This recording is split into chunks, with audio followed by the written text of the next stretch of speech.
Welcome back. This is Steve, VK4SJH, to the final video on the foundation training. Irlp. It stands for Internet Linking Radio Project. If you look at this block diagram, I'll just go through it. There's the internet. They call that the cloud. A mobile station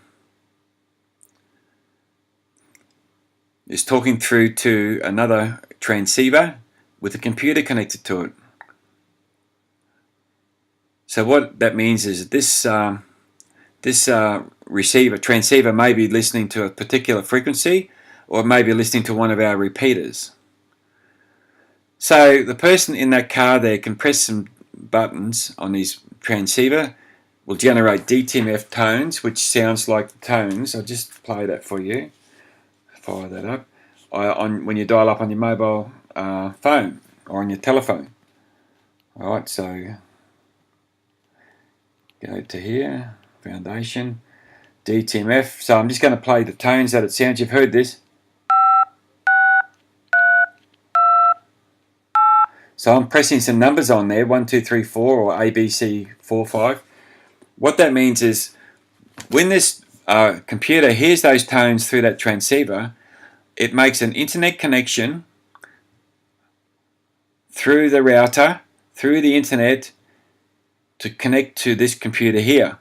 These computers have particular numbers, and they're called node numbers. The Irlp Radio Club is 6402. Someone on the other side of the world, this could be in Los Angeles, will be a different number. So if the station here wants to talk overseas, he'll punch in the numbers for that node number that this guy represents, and this computer knows to connect to that computer over there. And then they can make a communications through the radios to a home station or to another mobile, if it wants to be a mobile here, talking around the world using VHF or UHF with little handheld radios. So this is called Irlp. It's a simplified block diagram.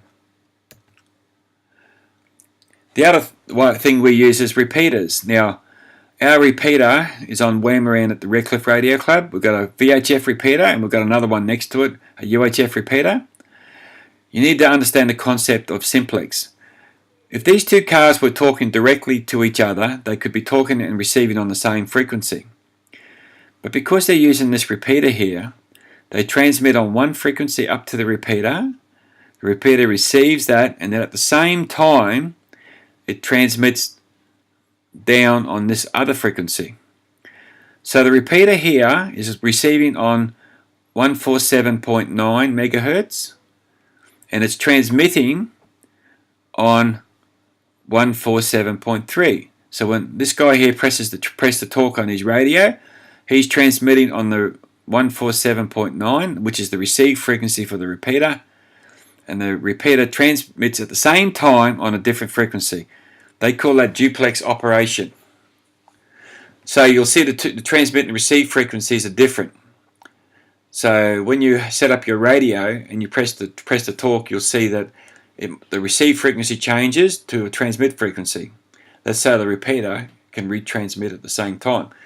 Because if it was on the same frequency, the repeater would pick itself up and there'd be a big feedback loop. Now, the advantage of repeaters, we put them on a hill. You can get a lot further range. If these guys had to talk to each other direct, they'd only have about 20 kilometers range. But because it's up higher, they can see further around the circumference of the world.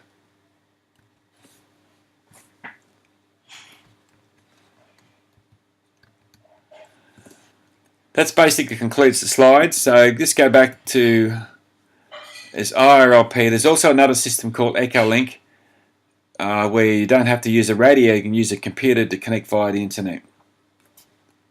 Okay, so that's repeaters. You need to understand the concept that you're transmitting and receiving on a different frequency. Thank you for this, and look forward to seeing you at the training course.